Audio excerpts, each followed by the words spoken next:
Welcome to Level Up Tribes.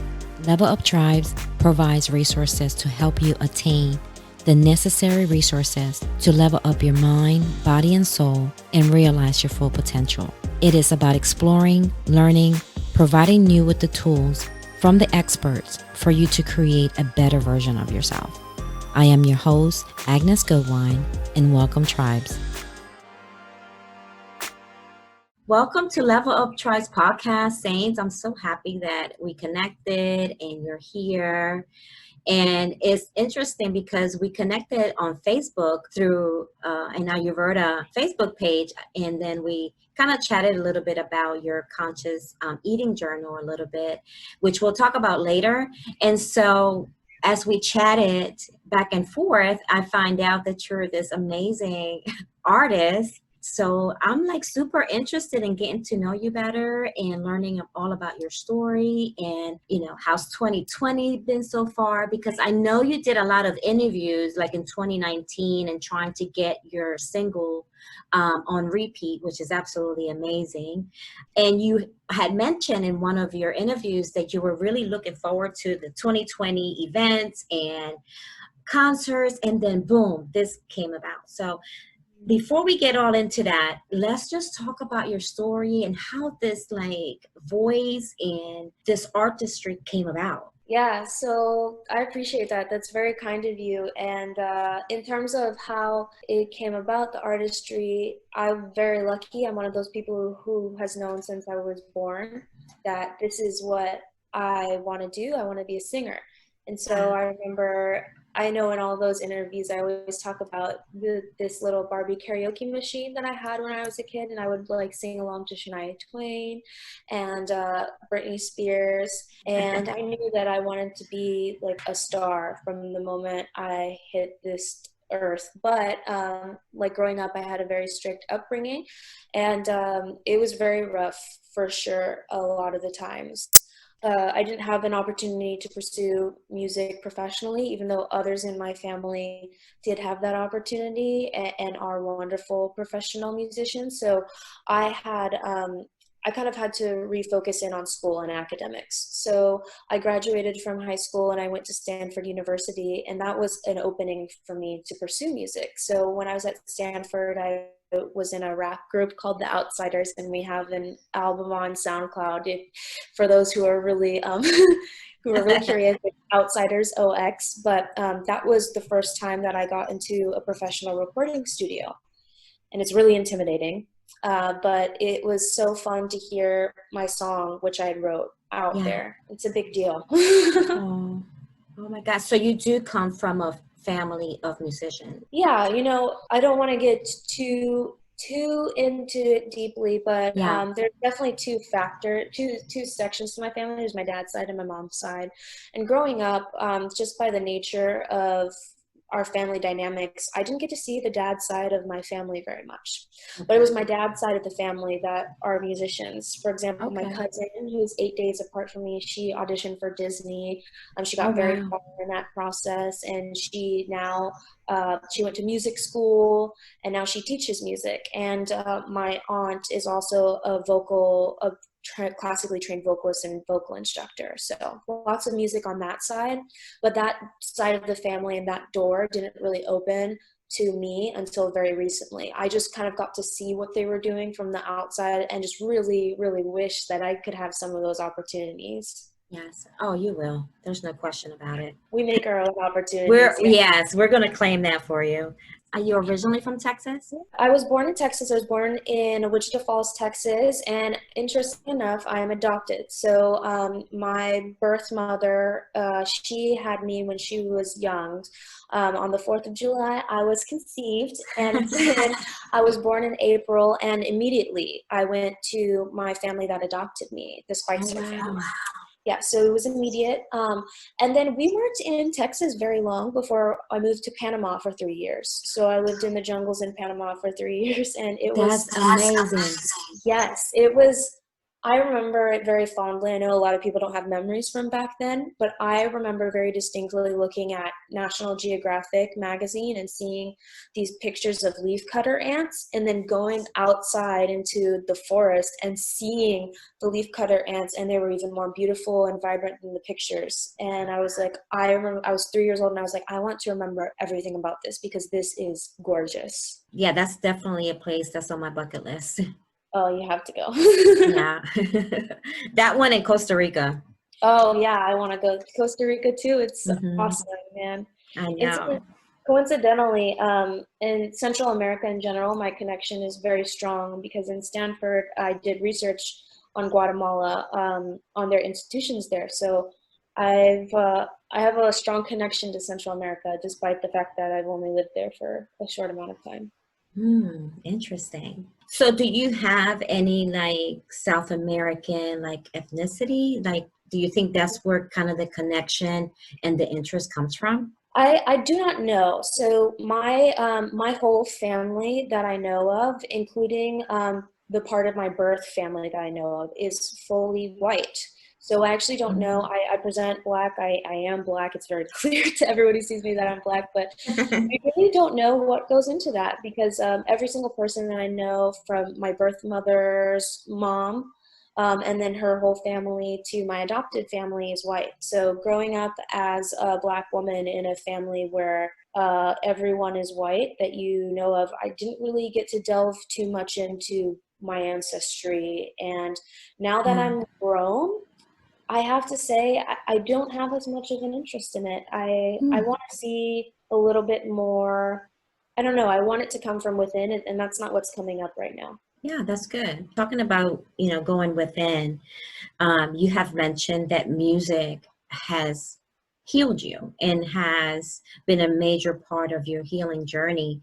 And you can hear that a lot through the lyrics of your music. Do you want to talk about that a little bit? How music has impacted your life in your healing process? Yes. So music is to me similar to a mantra. Do you use mantras in your? Absolutely. Yes, so it's exactly like that. Like when you find a song, a perfect example that I can think of right now is when I wrote "I Do." It was about me taking the leap and like preparing myself to take the leap to be a full-time musician, which was my plan for 2020. So when I wrote "I Do," I didn't yet have the confidence that I was writing about. So I was channeling at the time my one of my major influences, Beyonce, and her work that she had done for Beychella. And when I tell you that I channeled that energy and I practiced for 2 months straight, just doing her performances, her dances. I went to these dance classes in heels, like trying to get that energy. And then I wrote "I Do." It, that's a song that whenever I hear it, I feel like I'm jumping off a cliff and about to dive into what I really want to do. And it feels amazing.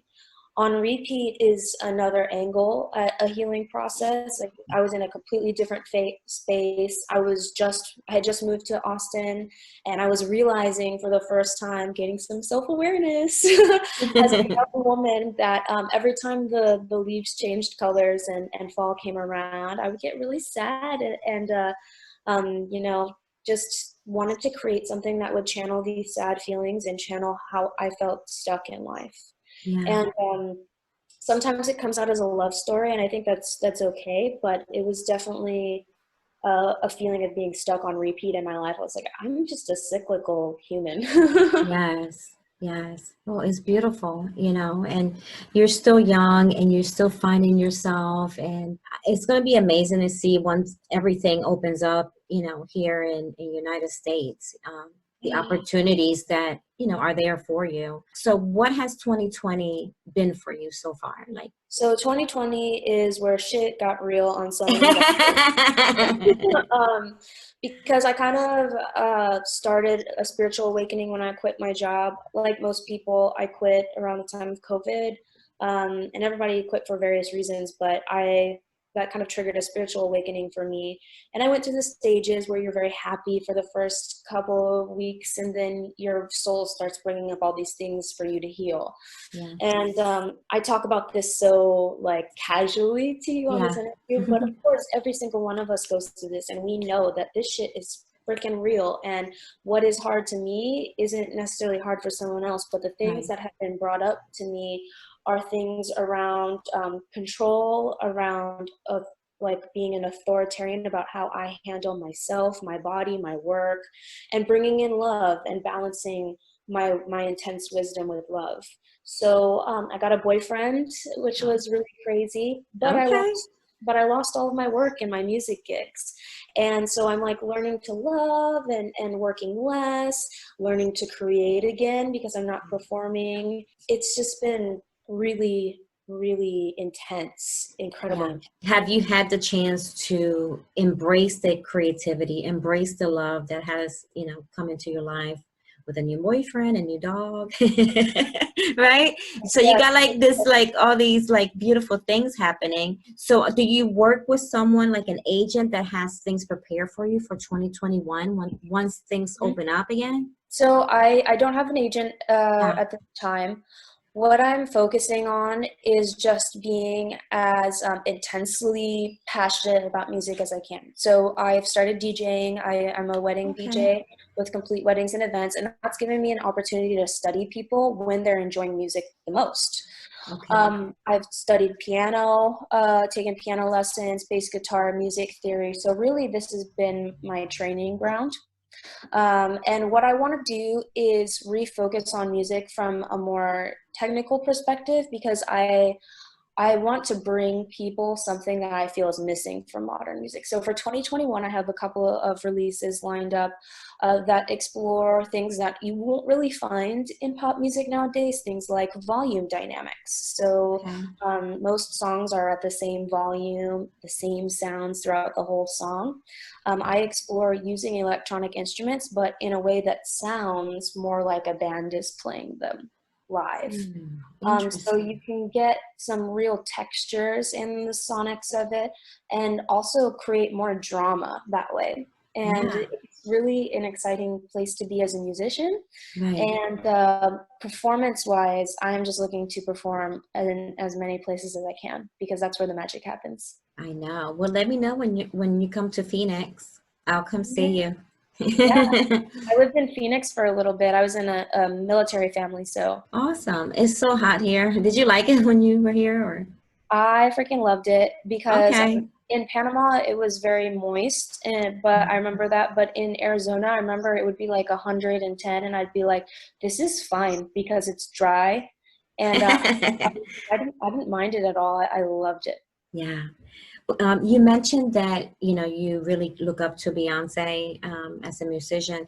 Who else is out there that served as that role model? Well, I'm glad you asked. So my passion for Beyonce goes so deep because this woman is a beacon of expression, like human expression, and Beychella in particular, like a work of art. But in terms of other artists, I'm looking at my Spotify playlist that I did. It's an influences playlist, and Okay. yeah, it's on my Spotify page, Saint Spicer. Oh, I'll check And it out. yeah, it's pretty interesting. Like when I made it, I was thinking through the history of music that I've been influenced by. So the very first song is Backlash Blues by Nina Simone. And then it goes into a D'Angelo song, Ain't That Easy. Then Ma Rainey. Ma Rainey's a blues artist from like the 1910s and 20s. Oh, So wow. Yeah, I've never heard of him. yeah, she's actually a Oh, woman. she. Oh, okay.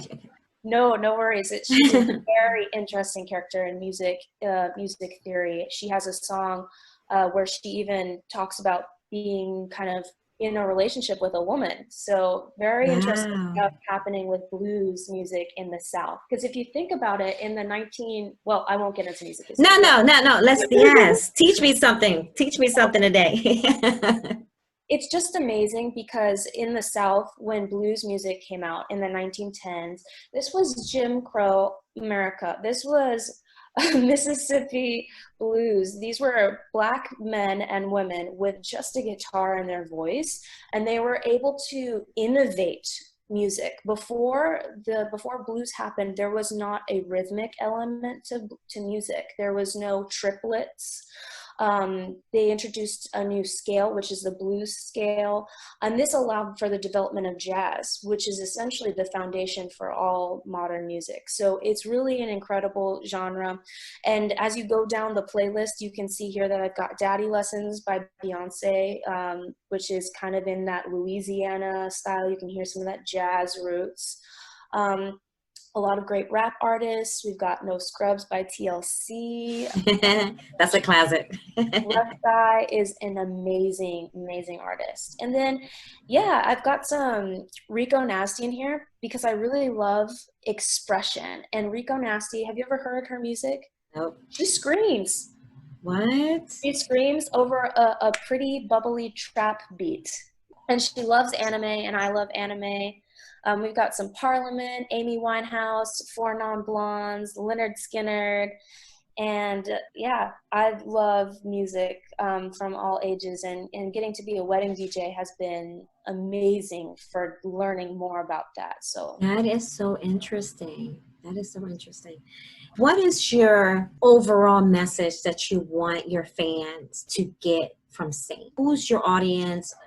What is your message to those fans? yeah, that's a tough one for me, because I think that I sometimes project myself too far forward into the future, and I'm always thinking about, oh, is this a message that's going to last? Yeah.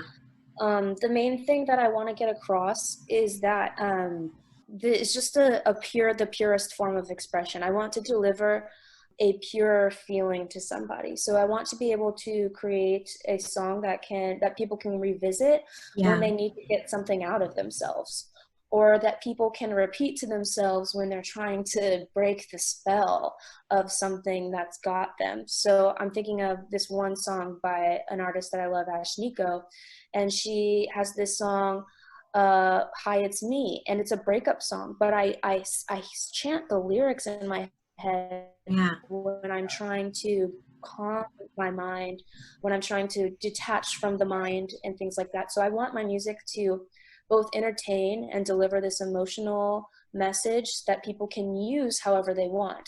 I don't want to personally come at my music with any particular message or agenda, because I'm so changey. I'll change Yeah. up in a minute. So that's what Right. I really want to do. Yeah, and it's kind of hard too because, as a music artist, you're always evolving. And I think you have to in a way.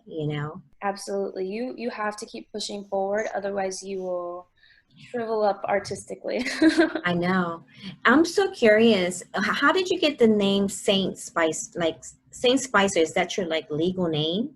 My legal name is Jessica, and Okay. Spicer is my last name. It came about in college when I was transitioning from the Outsiders, the rap group that I was a part of, Okay. and I just wanted a name that was essentially gender neutral. Hmm. I'm not sure why, but at the time I was like, this is something that is going to be foundational. And when something's foundational, I prefer that it give me the most latitude possible. And Yeah. even though I am a woman, I'm a very masculine woman.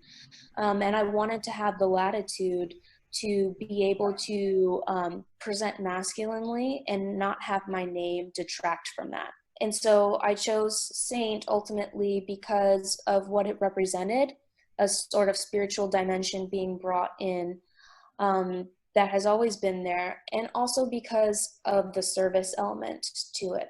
I Yeah. really, I really crave to serve with humility, and I don't Yeah. always reach that goal, but it is my highest aspiration. And I think I'm not religious, but ever since I was a child, I had this image of Jesus, going out and doing ministry and serving people and washing people's feet, Yeah. and that level of humility, I can't express it right now, but it is my lifetime's aspiration to express that humility in my own way, like using the skills and the talents that I have. And I definitely think that music is going to be the way that I can do that. That's so beautiful. You have definitely, I don't know how old you are, but you have definitely been here before. Like you know how what you call like an old soul. Oh yeah, that's such an interesting Yeah, concept. yeah, yeah. The way you talk, the things you talk about is it's like very like dimensional almost. Like Yes.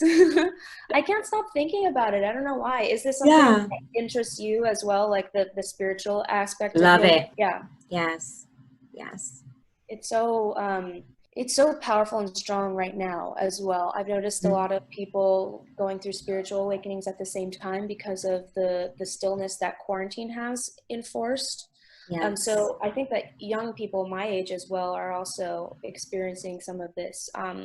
Especially, I've seen some of my friends from Stanford just being called to serve all over the world in the most amazing ways. And even Wow. friends from my high school. I mean, I've got friends in the Peace Corps.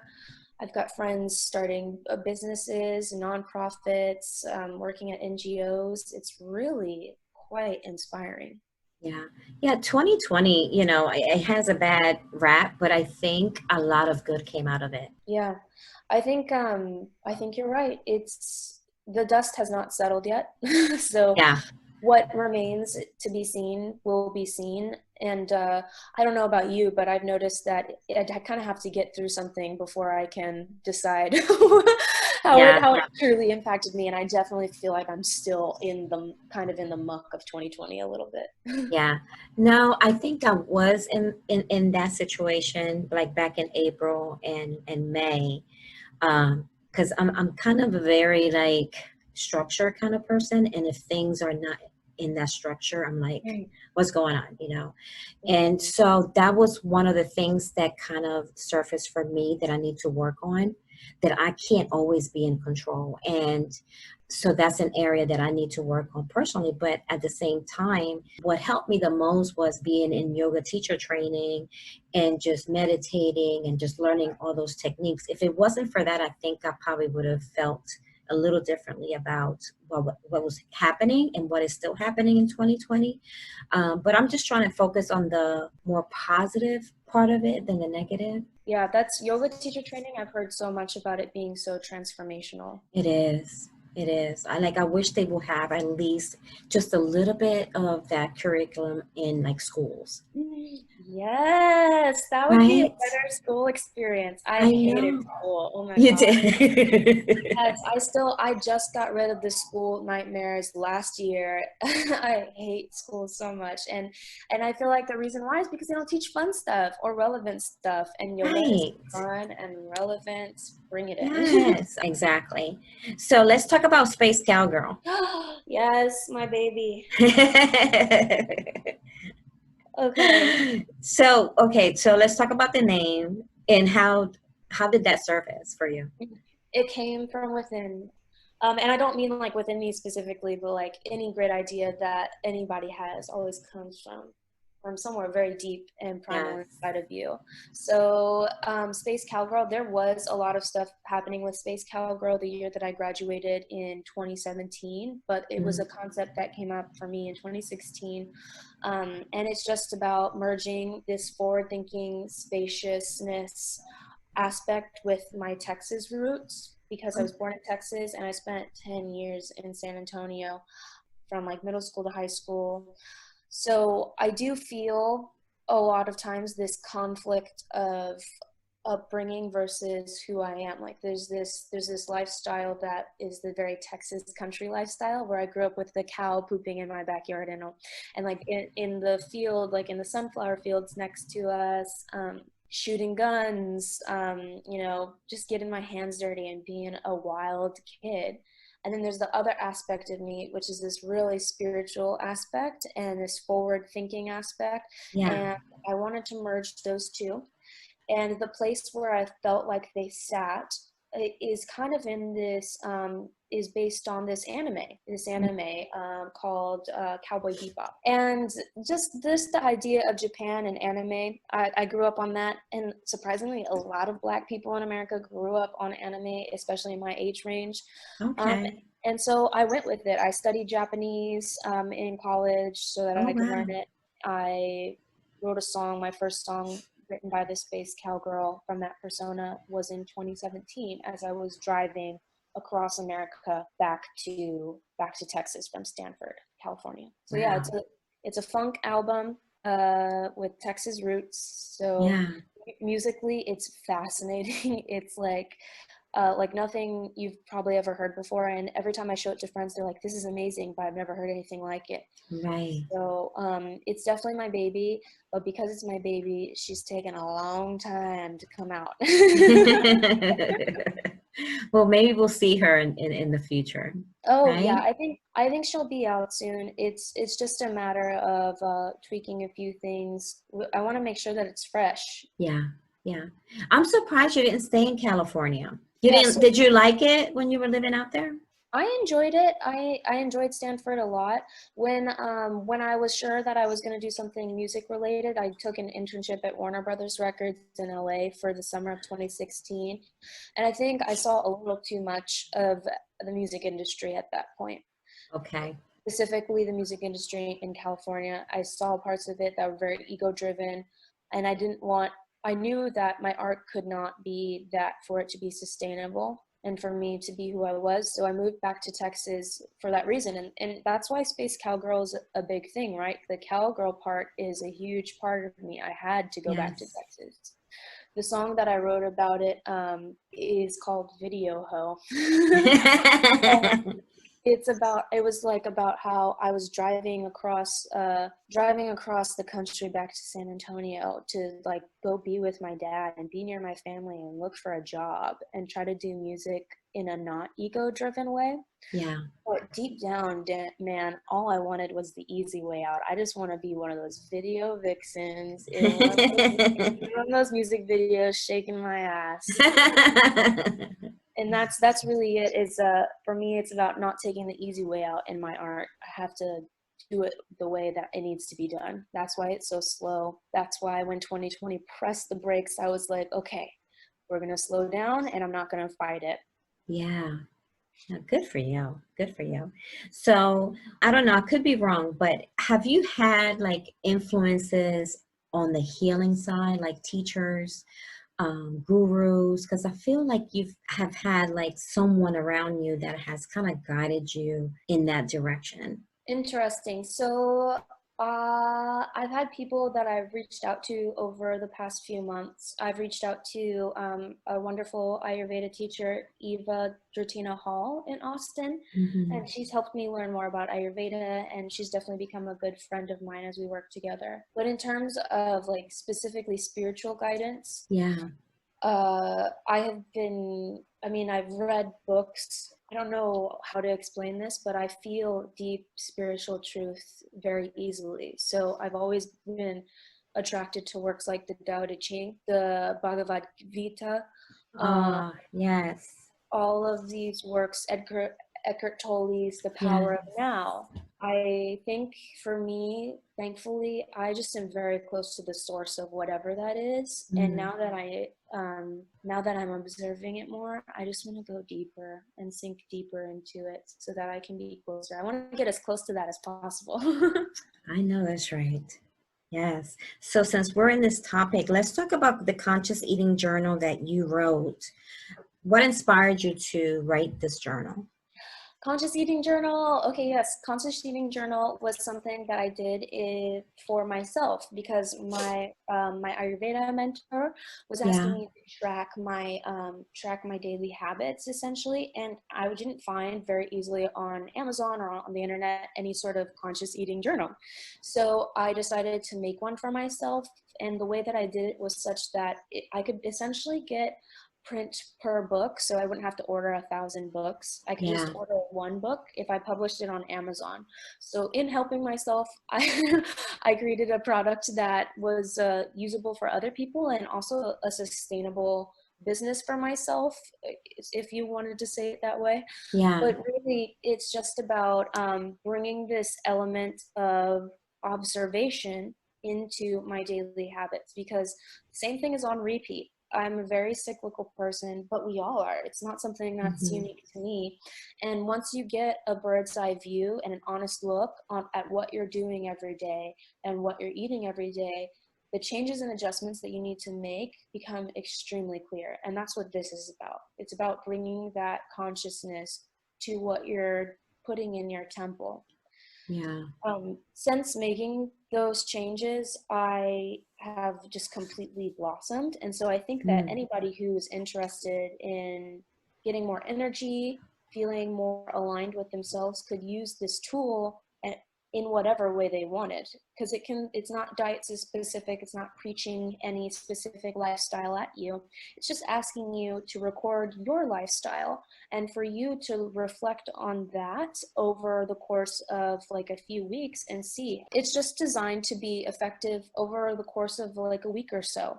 So you can zoom out and get a look at how the things that you consume and the things that you do are affecting your emotions, are affecting your energy levels, the way how energetic you feel, and what you bring to the table. Okay. Yeah, I liked it. It was very simple. It had a lot of quotes on there. I'd like to say something about the quotes. So Yes. in the version that you got, the quotes were just from spiritual teachers that I knew at the time. But Yeah. after reviewing them, I realized that all of those teachers were largely men, or they were white men, or there wasn't a very diverse group of teachers there. So in the second version, which I published online, I actually went through and I found a more diverse group to pull Okay. quotes from. And that was really important to me because I want to make sure that everyone can see themselves represented in a spiritual work. Not only certain people are spiritual. Yes. Well said. Well said. So, what's next for you? Okay, what's next? Well, what's next is that I have a lot of energy. And I need to get it out somehow. So I've started a pretty rigorous training program, running, biking, things like that. And I want to start fighting again. I used to love to fight. Um, What? yes, I love to fight. Like kickboxing or I did Taekwondo, but I'm thinking MMA for this round. And so once my energy levels are back to where they used to be, I'm going to have so much energy to just tour and to just perform and to dance and to just bring so much joy and light to people. And I think yeah. that's just what I'm going to do. I want to do some busking, which is where you sing on the streets, and just be really ridiculous and have people laugh and sing and dance with me. And I don't I know that there's a lot of people who want me to do more stuff on Spotify, and I Yeah. certainly will. But my focus is really right now lasered in on my community. Okay. I want us to just feel more connected and happy, and I love when I see people out there dancing and singing songs on the side of the road, and I want to bring that joy to people. So I think for a while, I'll be looking forward to live performances. So, Saints, is there anything else you would like to add or discuss that perhaps we didn't touch on today? I think the main thing that I just wanted to get across on this interview is one, that I'm really grateful that anybody who wants to talk to me, because Oh, no. I think it's awesome that there are people who love music and people who care. And the second thing that I wanted to get across is that I'm someone who's extremely high achieving. Like, I graduated from one of the top universities in the world, but what I'm doing right now is not necessarily about putting numbers up. I think that I'm kind of tired of putting numbers up. And what I want to do for you is, and for anybody who's watching this, is to be an example of what, like, keeping your head low and just really focusing on building your foundation, deepening those roots looks like, because there's so much pressure to achieve, Yeah. so much pressure to achieve, and it's like your whole value is on achievement, but it Yes. ain't. You're still valuable. You're just as valuable as everybody else, and I want to be an example of that for I want my whole life to be that for people, so people don't feel like they have to be something they're not. I know. Well said. It is hard because social media makes it so hard because Mm-hmm. it's like so competitive. And, a lot of people, they're just showing you the surface, you know what I mean? And half the time it's like fake it till you make it. So you're right. Sometimes you have to go back to yourself and stay grounded and find your source, your foundation to stay rooted. Yeah. Yes, and it's not always pretty. This past year No, has not been pretty. no, not at all. So what's the best way for our listeners to connect with you? Is it on Instagram, Facebook? Instagram for sure. So on Instagram, and all social media, it's at Saint Said So.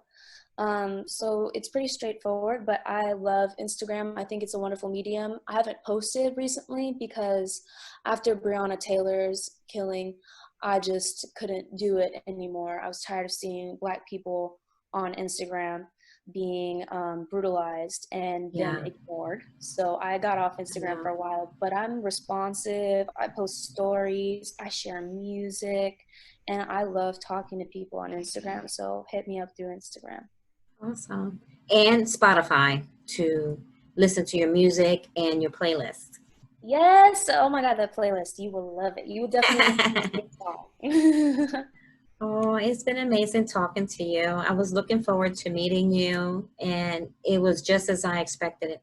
Oh, wow. Okay. Thank you. That's very kind of you. Well, yeah, Yeah. thank you. Thank you again for taking the time and making space. I listened to some of your podcast episodes, so I'm interested to see how this one works out. And if there's anything that I can do, please let me know to like help out promoting it or sharing your story. Thank you so much, Saint. Thank you for listening. Please visit the website at www.leveluptribes.com. And please subscribe to the podcast and share with your family and friends. Be sure to tune in to our next episode. Catch you all next time, my beloved tribes.